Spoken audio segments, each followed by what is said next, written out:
Ayan po, magandang gabi po sa ating lahat. Yan.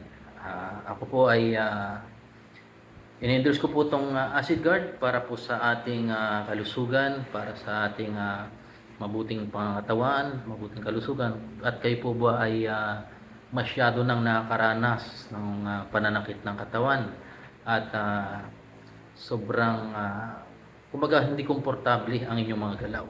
Mag-acid guard po kayo at ituturo ko po sa inyo kung bakit kailangan natin ng acid guard. Ayan po mga kalingap. Ito po ay ang isa po dito ay ito po yung galing sa Nawasa. Yan. At ito naman po ay absolute purified water. Yan. At ito naman po ay soft drinks. Yan, pare-pares po sila puti. No? Soft drinks na Sprite. Yan. Kung baka titingnan nyo mga kalingap, napakalinis po niyan. Yan, napakalinis yung tatlong yan. Talagang unang tingin mo ay angkop na inumin talaga, no? Napakaganda. So, hindi po natin kumbaga nabubulag lang tayo ng ating mga paningin. Eh paano kung asido yan, di ba? Ano Lods? Kung asido, eh napakalinaw din ng asido, nako. Pambihira, Lods. Yan natin, Lods. Itong ating wire. So, itetest po natin. Eh po, meron po tayong tinatawag na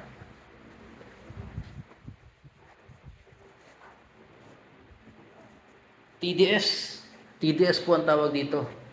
Ibig sabihin po ng TDS ay total dissolved solid in parts per million. Ako po, ayan. Nadidetect po nito kung gaano yung alkaline, basta maraming uri. Alkaline, mga dumi, mga heavy metal, nadidetect po nitong TDS. Kailangan po nito ay para matest natin kung malinis o hindi yung inyong iniinom. Alright. Test po natin ang Nawasa. Ito muna. Kasi baka nilagay ko dito, malipat dito. Ayan, ito munang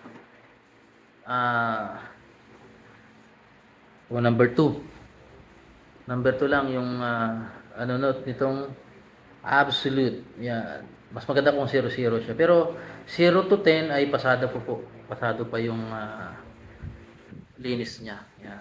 At susunod po natin is ito pong Nawasa, no? Nawasa. Ayan. Lagay po natin Nawasa. Ayan, nakita niyo po, no? Meron siyang 139. Napo. Ayan po yan, hindi natin alam kung ano pa yan, minerals pa ba o baka contaminated na ng kung ano-ano mga parts yan. Kaya yan, na-detect niya 139. At syempre ito naman pong soft drinks. Ilan po soft drinks? Naku, 279. Naku, ilang ano na lang, hindi angkop inumin. Pero nasasarapan po tayo dyan, ano? Ano Lods? Nasarap tayo sa soft drinks. Yan po yung acid na detect niya. Basta mga elements po ang nadidetect po ng TDS. Napapansin niyo po mga kalingap, nung unang panahon ay napakatagal po ng buhay ng tao. Umaabot po ng 100 years. Kasi nga wala pa naman po noong wala pa noong tinatawag na abono, fertilizer, mga nung nagkaroon ng peste, lumabas yung pesticide, no? At i-spray to sa ating mga pananim, no? At syempre, nagkaroon ng pamatay sa damo. 'Di ba? Dati walang pamatay sa damo. Wala. Ano to? Walang pamatay sa damo mga kalingap. 'Di ba? Wala. Eh yung mga chemical na ini-spray do sa mga na yun, saan pupunta? Sa ilalim ng lupa. Saan tayo kumukuha ng tubig? Saan tayo kumukuha ng tubig? Sa bukal. Sa ilalim ng lupa, di ba? Maghuhukay tayo ng balon para makakuha ng tubig. Di ba? Bukal yun. Kumbaga sa Bicol, magbuburabot. Kaya yun, napansin nyo mga kalingap, nagkaroon na ng water refilling station kasi nga alam ng gobyerno natin na napakadumi na po ng tubig natin. Ano? Ayan. So, itetest po natin ang kung gaano kadumi itong, hindi naman ko kung gaano kadumi nga yun nga, itong sa nawasa, ano, sa pamamagitan ng electrolyzer. Dinidetect dinidetect po nito yung mga particles, mga basta mga heavy metal, yung mga dinidetect nito, no. I-ano natin, unahin natin itong nawasa. Yeah. Yan, pagsalpak pa lang natin nung electrolyzer, kumulo agad. Ibig sabihin may mga solid particle na siya. May mga heavy metal na siyang na-detect. Ano, Lods? Grabe po. Ayan. Patagal-tagal na natin kung ano yung lalabas diyan, ano yung magiging resulta ng tubig sa nawasa. At syempre, ayan, mamaya po malalaman natin kung bakit kailangan po natin ng acid guard, ano. Sa mga gusto pong mag-avail, ito po ay DOST approved and FDA, ano, Lods? Oh, Talagang nakatuloy sa DOST. dumaan po sa masusing pagsusuri na talagang nakakainam sa katawan. No po. Yan, no. Acid guard. Ayan, marami na pong gumagamit ito. Talagang meron na po silang patotoo at talagang napakainam.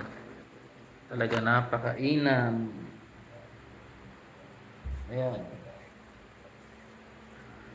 At ako po ay medyo malabo yung mata ko noon. No? Kumbaga parang ngayon malinaw na dahil sa paglagi yung pag-inom ng acid guard. Yan po 100. Ayan. Yan po yung na-detect ng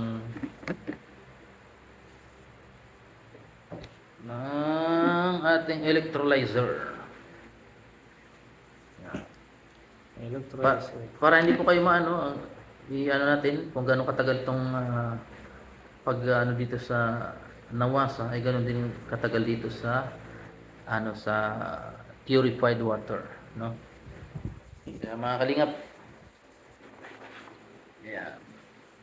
Ito pa yung mga elements o bagsak na tong itong piling sa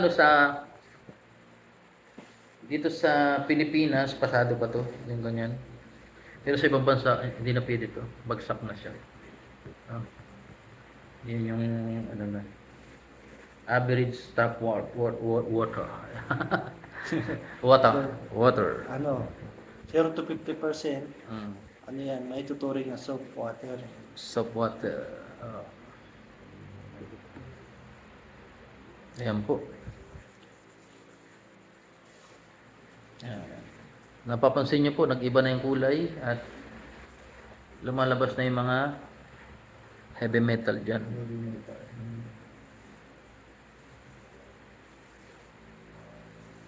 Marami na pong nadidetect yan. Nagkulo na po yan. Ito po yung sinasabi po natin ay pakuluan mo yung tubig para maging malinis. Hindi po. Kasi yan nga, pinakuluan na mainit po yan. Nakulo, ay mainit to. Nakulo yan. Pero yan po yung lumabas. Ano? Ito po yung, ay sobrang init, Lods. Yan po yung lumabas. Makapit tayo ng Ito naman po, para tayo, patas ang ating itatrail po natin tong mineral. Mineral, sabi nila purified po tawag yan, no? Ito po yung ang init. Sa nawasa po yan.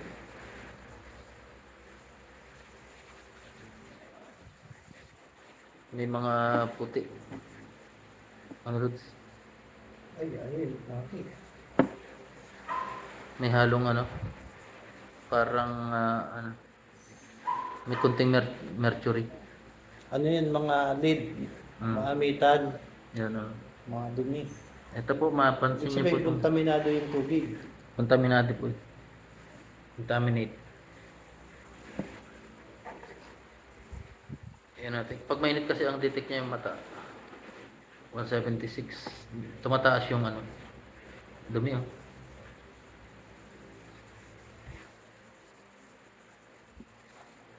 Aray. Mainit na minute po yan. Yun po yung na-detect ng nawasa. Taas, ano rin?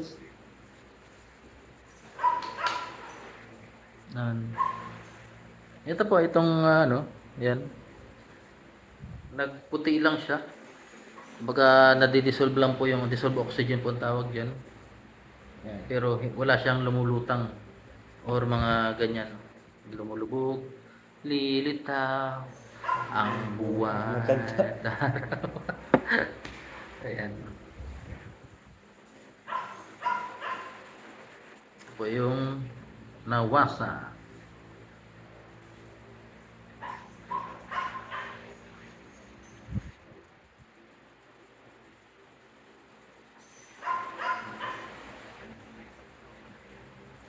Ay, nawasa.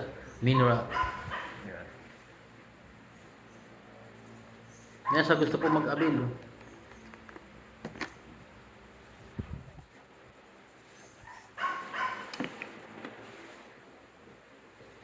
Wala po kayong makitang ano dyan.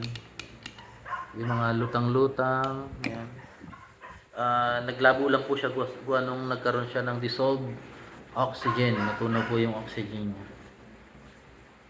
Meron po tayong ganito sa ating katawan, ano? Ito yung nagtatrabaho para ano yung ating mga iniinom, pagkain. Itong electrolyte, may mga electrolyzer po tayo sa katawan, ini-electrolyze po. Ito.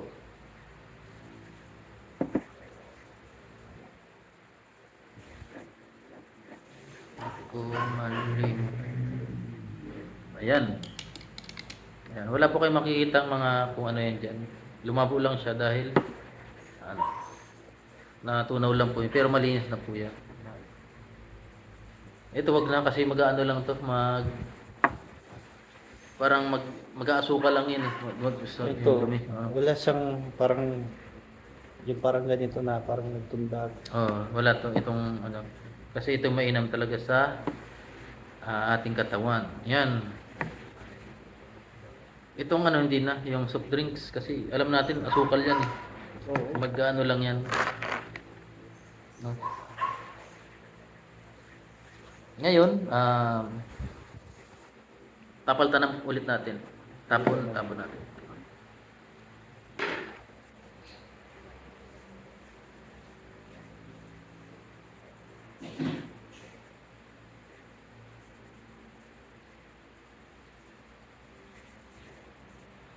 Yung gasan ko lang.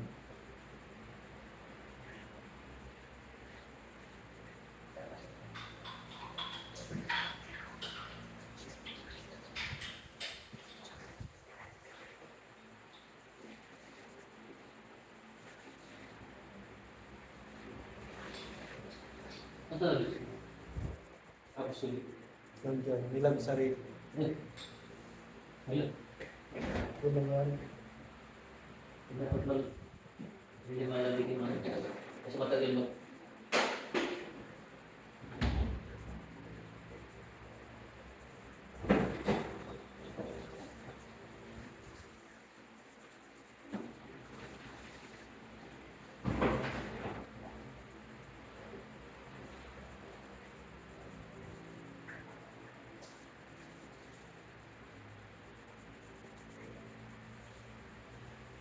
Ayan po. Pasensya na po, tumagal. May tawag talaga siya. So, malalaman natin sa pamamagitan ng TDS ulit kung alin dito yung nawasa. 129 nawasa. Tapos walang amoy yan, talagang pwedeng inumin. Pero pag natas natin ay hindi na pwedeng inumin. Ito naman po yung absolute 01 na. Ayan. Ayan. At siyempre itong walang kadala-dala. Soft drinks 254.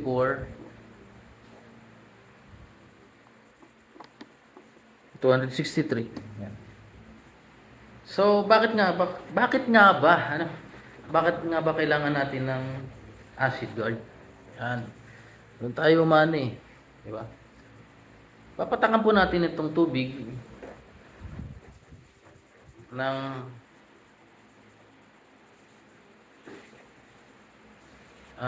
ano tawag dito? Ah, ano ba tawag dito? Solution, liquid solution, ano? Una natin itong nawasa. Yan, nawasa. At susunod natin ang mineral. Yung absolute. Ayan. Ay, wala na laman, Lods. Naubos. Naubos, anong nangyari? Ayan. Dagdagan natin para... At siyempre itong... tawag dito, itong nawasa. At itong... Yan. Napapansin niyo mga kalingap? Itong nawasa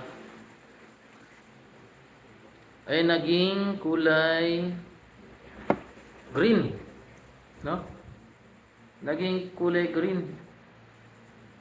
So ibig sabihin ano siya? Neutral. Yay, neutral, palakpakan, pwedeng inumin. Ano, Lods? Neutral, palakpakan, no? Pwedeng inumin. Ayan, kampante na. Bakit pa kami gagamit ng ng bato na kulay green, neutral? Mag-a-excel lang kami ng pera dahil sa bato na to. Neutral na Ano, pwedeng inumin. Ano, nakalagay? Healthy blood. Grabe. Healthy blood. Pero, nagkakamali po kayo mga kalingap. Dahil, tinis nga natin, pwede nga inumin, pero yung dumi ay na doon. Kumbaga, ano to, yung neutral. Alam natin na madumi. Bakit pa natin iinumin? Di ba? Na-test na nga natin na madumi, ba't natin inumin? Oo, tayo, tawag dito, kumbaga, na-test na natin na nag-green, pwedeng inumin, pero na-test din natin ng electrolyzer, maraming particles na lumabas, no? Maraming mga heavy metal na lumabas. Ayan. Kaya nag-heavy metal agad o neutral. So try naman natin tong absolute. Nako. Hindi rin ligtas. Ito hindi rin ligtas kasi madumi nga. Ito hindi rin ligtas madumi nga. Ito malinis pero hindi rin ligtas. Kasi nga nandito siya sa sa yellow, no? Ayun ang yellow. Ibig sabihin acidic sickness, acidic food. Ano nang gagawin natin? Wala na tayong pupuntahan. Wala na. Malinis yung tubig. Na-try natin malinis yung tubig pero wala din kasi ito po malinis pero maano po siya ng kumbaga tatalon lang siya ng acid. Yan tinalo na ng acid doon naging dilaw. No? Ito medyo okay pa to kasi madumi nga. Madumi. Ito malinis pero acidic, no? Kumbaga nagiging nagiging pamatid uhaw lang. Kumbaga walang makakatulong sa katawan. Ano po? Yan. So ito naman, soft drinks. Ayan, talagang alam nating acidic kaya automatic nagdilaw. Acidic talaga. Nagdilaw, wala na. Anong gagawin natin? Diyan po pumapasok ang acid guard mga kalingan. Ito wag na natin to kasi alam natin na galing itong namasa. Kapag pumasok ang acid guard sa katawan, ano mangyayari? Ha?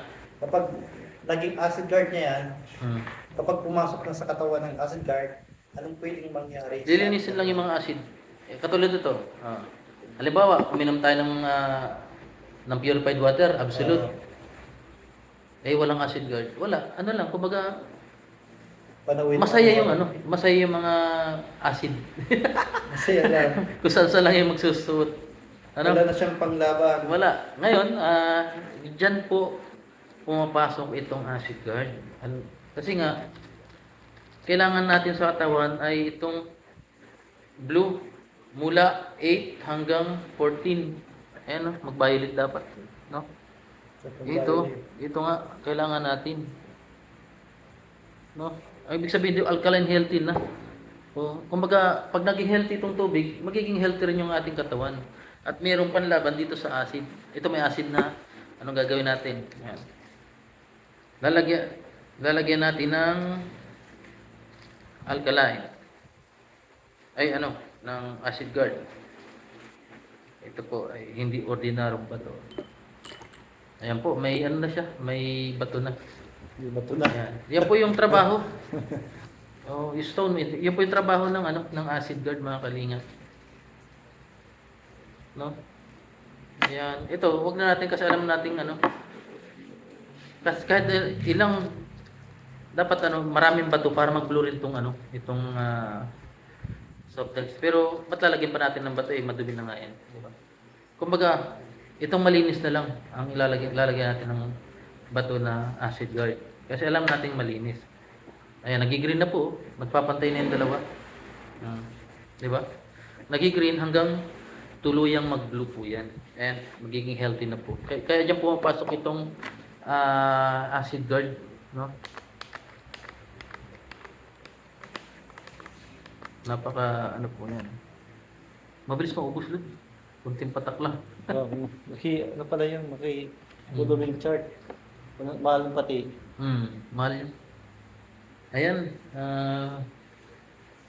Sabi dito, ang naka ano po niyan, no disease including cancer, di ba? Can exist in alkaline environment. Yan, sabi ni Dr. Otto Warburg, 1931 Nobel Prize winner for cancer discovery. Oh, grabe. Ito pala yung Kung may alkaline pala tayo, hindi tayo magkakaroon ng cancer. Hindi tayo magkakaroon ng cancer. Makakaiwas tayo sa anumang uri ng sakit kung lagi tayo nag-alkaline. Kaya pala yung mga yung mga cancer patient, alkaline yung mga iniinom nila. Oo. Di ba? Pansin ko din yun. Oo. Ayan po mga kalinga po, nagbublo ng, ayan, nagpapantay na yung dalawa. Ito, wag na po natin to kasi nawasa siya. Alam natin madumi. Kaya nga natin na in-electrolyzer para malaman natin kung malinis o hindi. Di ba? Ayan o. Nag-green na hanggang sa mag-blue po yan. Ayan. Ito po, tatapon na po natin to. Itong green na nawasa.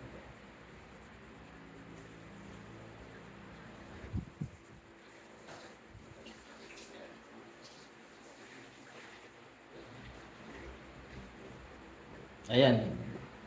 Ayan po, green hanggang sa mag-blue. Nag-blue na po. Ayan o. Yung ilalim, nag-blue na siya. Hindi po ako nagmamagic dito. Baka sabihin nyo nagmamagic ako. Ayan o. Oh, di ba? Ayan, mayroon na siyang alkaline kasi nga mayroon na siyang acid guard. Blue na o. Kanina dilaw. Ano Lods? Oo, kanina. Ito yung magkakulay kanina pero ito na o. Yan po yung kahalagahan ng acid guard. So, para maniwala po kayo mga kalingap, ay itong iniinom ko ay meron na po siyang acid guard. No? May acid guard na po siya. At para maniwala po kayo, ay ano lang yan, baka nag-ano lang yan, nyaw nyaw nyaw. Yan. Lagyan po natin ng acid guard itong pinalitan na. Ayan. May acid guard na po yan, ano. Inom pa ako. Yummy. Yan. So, yan, nagbo-blue na po. Yan po yung trabaho ng acid guard. Sabi dito, ayun na, nagna-number 10 na po. Alkaline healthy na siya. Ayan, wala po kayong iisipin na kung ano man. Kasi yung tubig na inano natin dito is 0 to 10 o kanina 0-1 lang yung ano. At yung bato po ay napakalinis po rin, 100% po yan na napakalinis yung bato na yan, no? Yung kaya naging alkaline, naging blue. At dumaan po yan sa FDA at sa mga laboratory test ng DOST, no? At ito, malalaman natin ay nag-ano lang yan. Tingnan mo yung iniinom niya, tamo hindi magbo-blue yan, tamo. Hindi yan magbo-blue. Sigurado ka hindi magbo-blue. Hindi ba yan magbo-blue? Hindi magbo-blue. Yung kulay blue. Ayan po, hindi ba yung magbublo? Ito po yung ininom natin. No? Ayan. Talaga nakakasiguro tayo, gamot ay laging bago. Ay. Ay. Oh, di ba? Ito na po yung kulay niya, no? Oh. Number 11. Alright, number 11, Ma 13, oh. Anong kulay, Lods? Anong number kulay? 11? 11. Oh, ito po yung iniinom natin. Di ba? Ito po, ito kasi po, isang oras ko na itong binabad, kaya naging ganito yung kulay niya. Bawal po inumin nun kasi may ano na yan. Ngayon, kaya nga sinasabi ko mga kalingap, uminom tayo ng kape, kunwari kape to, tapos uminom tayo ng mineral, magiging orange lang po yung sa loob ng ating katawan. Tama, mali, Lods? Oo. Kasi ito nga, magiging orange lang siya. Ang sinasabi itong acidic o orange yung tubig natin sa katawan. At yun lang mangyayari, oh. Acidic food and drinks, emotional and physical stress and aging. Grabe. May stress lang kaya pala nagkakaroon ng mga, ang stress pala, Lods, naglalabas siya ng acid. Oo, talaga totoo yan. Pag Oo, stress. yan. Kaya, Kaya nagkakaroon ng mabilisan. mamaya po magiging ganito na po yan, blue na. No? Ayan. Sana meron po kayo matutunan dito sa ating konting demonstration dito about sa acid guard. At maraming salamat po. At sana wag po kayong mag-alinlangan dahil ako po mismo ay nasubukan ko po ang epekto at magandang epekto nitong acid guard. Ano, Lods? Yan, Ayan. talaga. Kaya mag-acid guard na. Kaya huwag kayong mawawala. Kaya hanggang sa muli natin pagkita. Paalam! Bye-bye!